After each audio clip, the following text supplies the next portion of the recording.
Kitten Cat. Hi every one. இன்றைக்கி நம்ம கிச்சனில் பார்க்க போகிற ரெசிபி சோள தோசை அப்புறம் பீக்கங்காவோட தோல் வச்சு ஒரு சட்னி எப்படி பண்ணுறதுன்னு பார்க்கலாம்.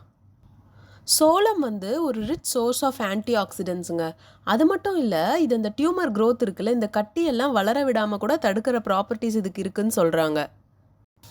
நான் இந்த சோள தோசை பண்ணுறதுக்கு சோளம் 3 கப் எடுத்திருக்கேன், அரிசி இட்லி அரிசி 1 கப் எடுத்திருக்கேன், அரை கப் உளுந்து, அப்புறம் நீங்கள் இது கூட வரமிளகா, சோம்பு, அந்த மாதிரி உங்களுக்கு என்ன வாசம் பிடிக்குமோ அதை ஆட் பண்ணிக்கலாம். நான் வெறும் வரமிளகா அப்புறம் தேவையான அளவு உப்பு எடுத்திருக்கேன்.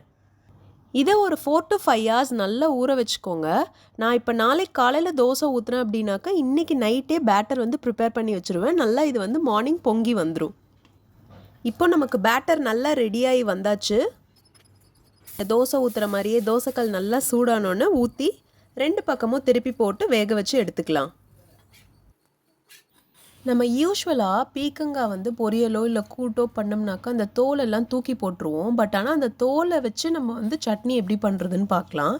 இதுக்கு தேவையான இன்க்ரீடியன்ட்ஸ், நான் ஒரு 2 பீக்கங்காயிலேருந்து ரிமூவ் பண்ண ஸ்கின் எடுத்துக்கிட்டேன், ஒரு கையளவு சின்ன வெங்காயம், ஒரு 5 to 6 பல் பூண்டு, 3 வரமிளகா, ஒரு அரை தக்காளி, 1 டீஸ்பூன் கடலைப்பருப்பு, 1 டீஸ்பூன் உளுத்தம்பருப்பு, தேவையான அளவு உப்பு. ஒரு கடாயில் நல்லெண்ணெய் ஊற்றி நான் ஃபஸ்ட்டு இந்த பீக்கங்காயோட தோலை கொஞ்சம் நல்லா சாஃப்டாகிற அளவுக்கு வதக்கிக்கிறேன்.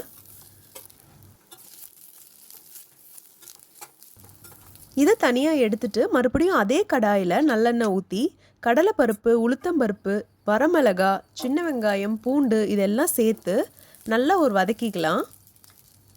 இது கூட நம்ம கட் பண்ணி வச்சுருக்க தக்காளியும் சேர்த்துக்கோங்க.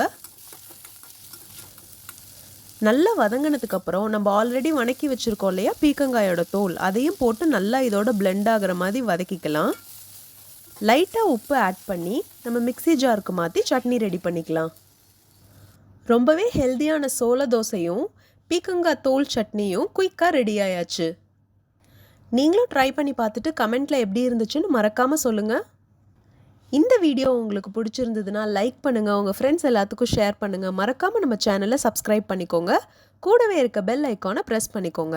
See you soon with the next recipe.